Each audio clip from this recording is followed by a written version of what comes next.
جی قالو کہا انہوں نے، کنہوں نے کہا ہے؟ جن سے بات ہو رہی ہے، جن سے سوال ہو رہا ہے، کس سے سوال ہو رہا ہے؟ رسولوں سے۔ کہا انہوں نے، کنہوں نے؟ لا علم لنا، رسولوں نے، ہمیں پوری طرح علم نہیں ہے، ہم نہیں جانتے۔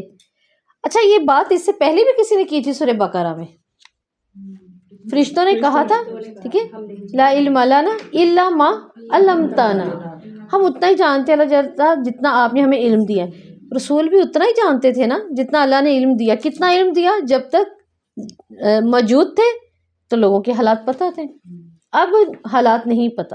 یہی آگے بات حضرت عیسیٰ بھی کریں گے، جب اللہ تعالیٰ عیسیٰ سے پوچھیں گے نا احسان جتا کر، تم پر تمہاری ماں پر یہ احسان کیے تھے، کیوں کہا کہ ہمیں الہ بنا لو؟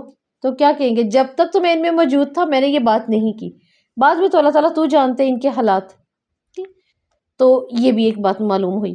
دوسری ایک بات یہ بھی معلوم ہوتی ہے یہاں پر کہ اس دن کی خوف اور حیبیت اس قدر ہوگا کہ رسول کہیں گے ہمیں علم نہیں ہے، ہم نہیں جانتے۔ کیوں ہم نہیں جانتے؟ آپ جانتے ہیں اس سے بہتر۔ تو عبداللہ بن مسعود رضی اللہ بیان کرتے ہیں کہ آپ صلی اللہ علیہ وسلم نے فرمایا میں حوض پر تمہارا امیر ہوں گا۔ کہاں پر؟ حوض پر۔ یہ کتنی واضح بات کر کے گئے ہیں آپ صلی اللہ علیہ وسلم۔ جس کو ملنے کا شوق ہے نا وہ واقعی وہی کرے گا جو حوض پر جانے کے کام ہیں۔ اگر تو رسول جانتے ہوں تو پھر یہ بات ہمیں واضح کریے کہ واقعی رسول نہیں جانتے۔ کیسے نہیں جانتے؟ چلے جانے کے بعد کہا میں حوض پر تمہارا امیر ہوں گا۔ اب آپ صلی اللہ علیہ وسلم کے پاس کچھ لوگ آئیں گے، اور کیوں آئیں گے؟ کیونکہ انہیں پیاس بہت لگی ہوئی ہوگی، اور وہ مومن ہوں گے، مسلمان ہوں گے، چمکتے ہوئے عزا کے ساتھ آئیں گے، اور ساتھ ہی درمیان میں ایک دیوار حائل ہو جائے گی۔ اور پھر آپ صلی اللہ علیہ وسلم کیا کہیں گے؟ مطلب یہ دیوار ہٹاؤ، یہ میری امتی ہیں، میرے پاس آنے دو، مسلمان ہیں، میرے بہن بھائی ہیں۔ تو پھر انہیں کیا بتایا جائے گا جو اللہ کی طرف سے بتایا جائے گا؟ انہوں نے آپ کے بعد آپ کے دین میں بدعات کو ایجاد کیا تھا، دین میں نئی نئی چیزیں ایجاد کی تھیں۔ دونوں کے درمیان حائل ہونے والی چیز دیوار ہے، اور کس عمل کی وجہ سے؟ دین میں نئی ایجاد کی وجہ سے۔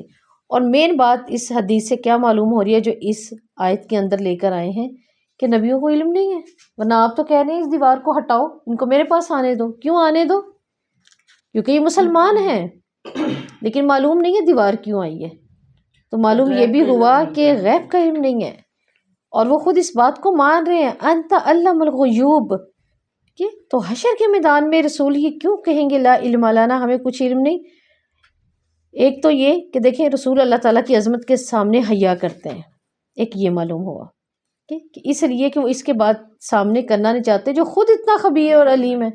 اس سے علماء ایک اور بات بھی لیتے ہیں، اور وہ یہ کہ کلاس میں کسی ٹائم یہ ہوتا ہے نا کہ پوچھا سوال کسی سے جاتا ہے اور دیکھ کوئی اور رہا ہوتا ہے، سوال کسی اور سے کریں گے، اب وہ شخص تو خاموش ہے، باقی سب جواب دینا شروع کر دیتے ہیں۔ یہ بھی ادب کے خلاف ہے۔ انہوں نے یہاں حیا کی ہے اللہ تعالیٰ کی علماء نے، رسولوں نے کیا کی ہے کہ اللہ تعالیٰ خبیر تو ہے، معلوم ہے ہمیں، لیکن کیا کیا ہے؟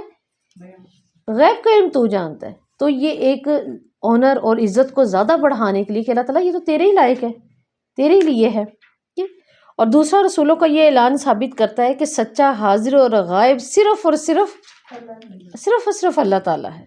اگر غیب کا مالک اس دن صرف اللہ ہے، اور رسولوں سے، تمام رسولوں سے پوچھا جائے گا، رسول بھی یہاں پر اگر یہ اختیار رکھتے ہیں کہ وہ غیب کا اختیار نہیں جتنا اللہ ان پہ واضح کرتے، تو بتائیں کیا کوئی عام انسان یا ہم کسی کو لا کے کھڑا کر سکتے جو نبی بھی نہیں؟